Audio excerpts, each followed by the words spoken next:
One of the major demand time places on you is the demand for a change. Time comes to announce there's a change of activity. Time also announces that there's a change of method.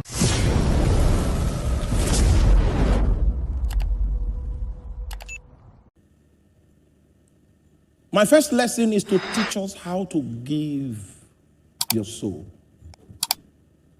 How do you give your spirit? How do you allow yourself to be overtaken by the spirit of prayer? Because for many of us in this room, you have never experienced that intercourse with God where God sweeps you off and you are no longer in charge. And then he releases you from detention 3 hours later. Many of us here have never experienced that.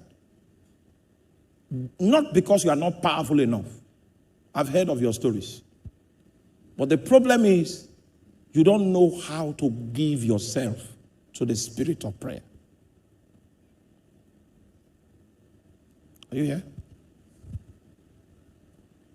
Prayer contains the total man. I had to go reading the hymns of the 18th century. Because in the hymns of the 18th century, I found testimonies in some of the hymnals that revealed great lives of devotion in the saints that wrote these hymns. So I got one. This is what the saint wrote in his hymn. He said, "It is not enough to bend the knee and the words of prayer say. The heart must with the lips agree, or else we do not pray." There must be that point where your heart and your mouth meet in agreement, because it is possible for your heart to be saying something and your mouth to be saying something else. You see, this creature we call man is a complex entity. Has diverse parts that may seek to resonate on different frequencies. But being able to collocate the parts of this entity called man and to submit such parts to the spirit of prayer so that it can walk out the protocol of bringing you before the presence of God. If you pray this kind of prayer, you will feel God's response on every part you make available to God. You will feel it on your spirit, you will feel it on your physical body, and you will feel it in your soul.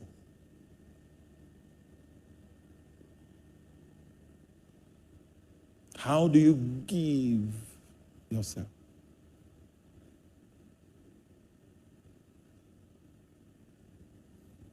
The way to give yourself to prayer is to make what is on God's heart your goal.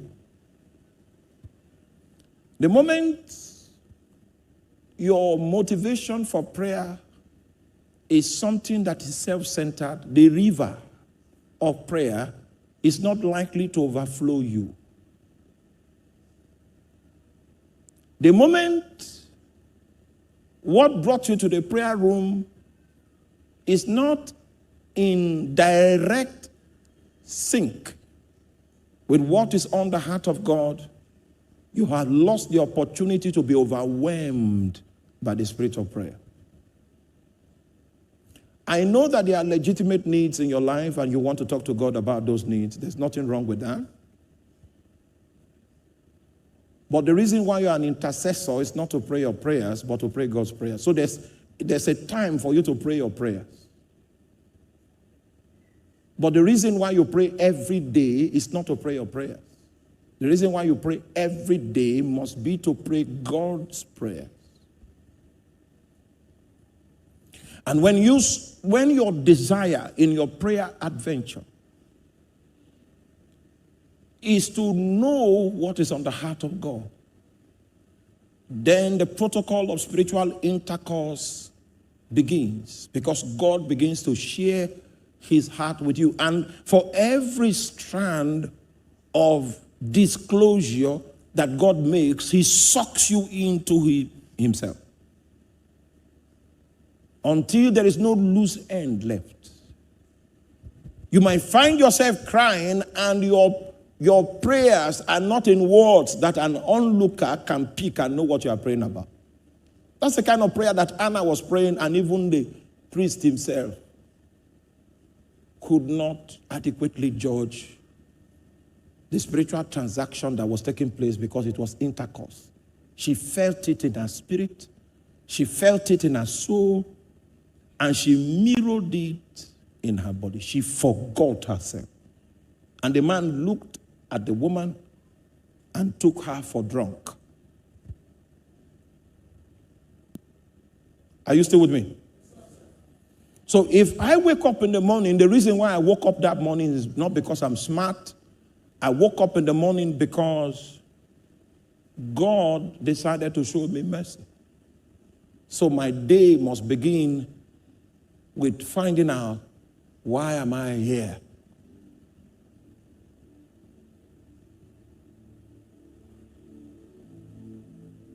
Why am I here today?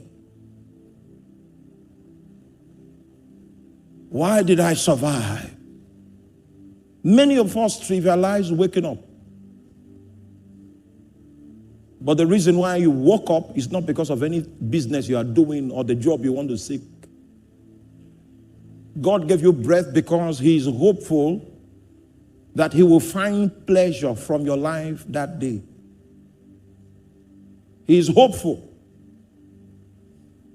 that he will be pleased through your life that day. So this is what we do. We don't care about what God wants, what is troubling God. We just show up and say, you know what? I have a job interview. Can you make power available? Manipulate all the people on the panel. Make them accept me. And when you do that, close, you can go on vacation. It's too self-centered to attract the attention of God. Meanwhile, in your world, what you are asking for is legitimate. Yes, keep that one aside first. Find out, why am I here? He may shock you that morning with a disclosure that will make you lose utterance to even present the matter you brought. And while you get consumed in his matter, he will attend to your own matter. The average believer is not concerned about what bothers God. He's not concerned about why God made him wake up from his sleep. The average minister of the gospel is not concerned about what God is doing. He already has his outline of what he wants to achieve. Such a minister will never collide with the glory of God. Meanwhile, God will not kill him. God will be giving him a little grace so that he can get by. Because at the end of the day, the gospel is preached. But God does not expect any big thing to come out of his life because he doesn't know God's heart. A skillful prayer person that knows that his life depends on prayer begins by attempting to know why. Why did I wake up today? These days when I pray to go preach for meetings, I have realized that God may not be sending me to the whole congregation. He's sending me to one individual in the congregation. And I want to know how to identify that individual. When I started thinking that way, he gives me signs on how to locate that one. 10,000 people. Before I finish, I will find the person. Are you there?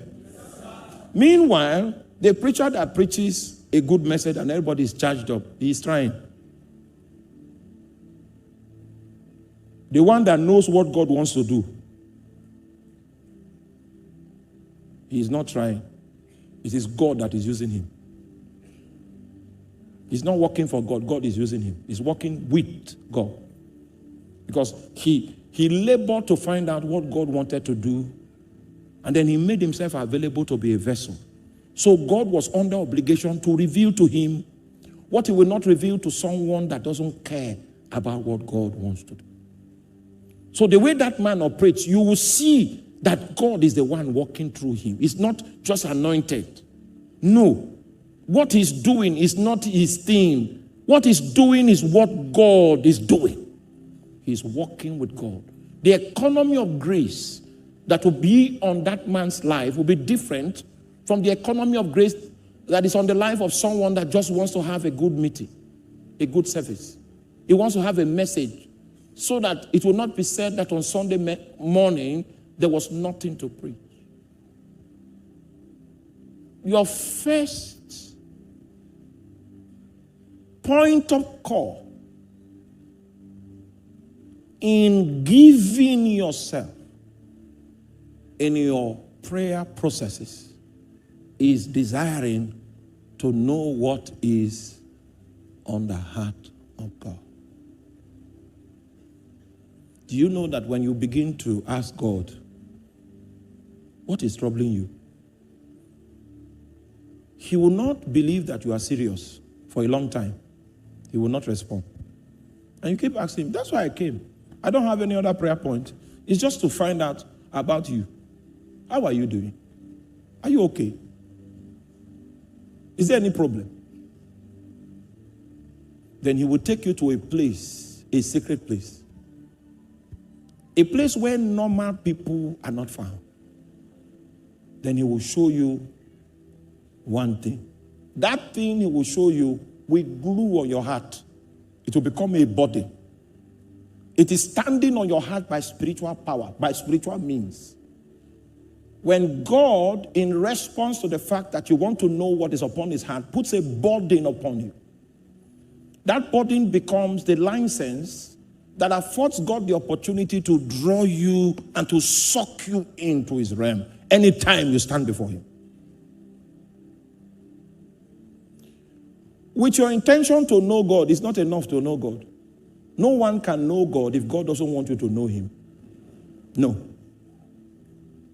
But when God sees that there's a genuine hunger on your heart, not for the things of man, but the things of God, then he will bring you to where he reveals the things of God.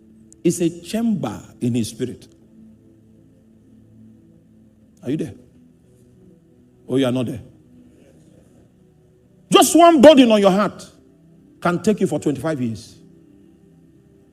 Will be enough reason for you to pray in a way that normal people don't pray. Because with the burden, it's a commensurate supply of spiritual energy to keep you steadfast in prosecuting that need that is upon the heart of God and giving God the opportunity to begin to fulfill it.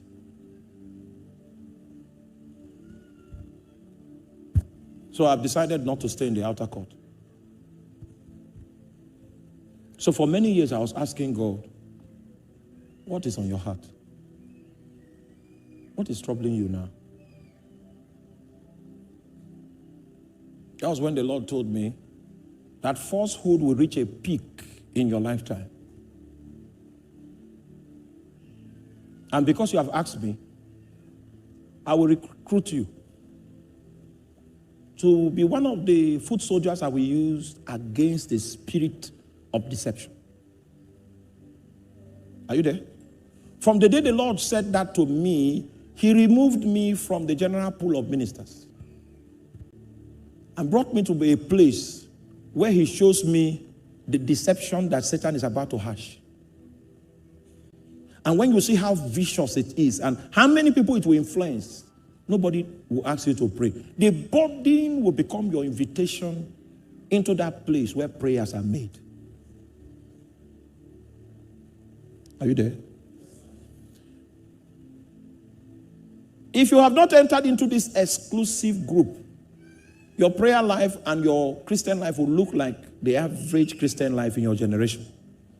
The moment you come into this exclusive group, you will be like a standalone entity. Your burden is different.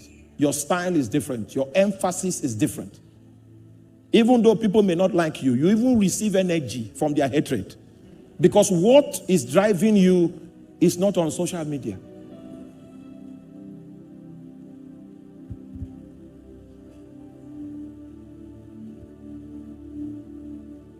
If God raises you as a warrior, he equips you with an armor. An armor that is effective in a kind of fight he has called you to fight. Are you with me? So find what is on the heart of God. That's the entry point into receiving a burden. And it is a burden that makes you give yourself. So when you see a believer praying without a burden, he's very conscious of himself. His mind is in his pocket. He's counting all the money in the pocket. Meanwhile, he's praying in tongues. And he prays for long. But his mind is not in what he's doing. He doesn't have a body. He is around prayer people, so he has learned how to pray. So he knows how to pray. So he can pray for some time. He has found that grace, so he can sustain the prayer. But he does most of what he does absent-minded because he doesn't have a body. His lack of a burden is suggestive of the fact that he has not entered into the exclusive group because he has not sought to find out what is on the heart of God. That's number one.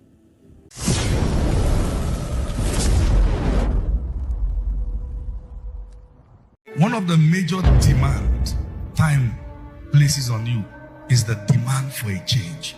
Time comes to announce there's a change of activity. Time also announces that there's a change of method.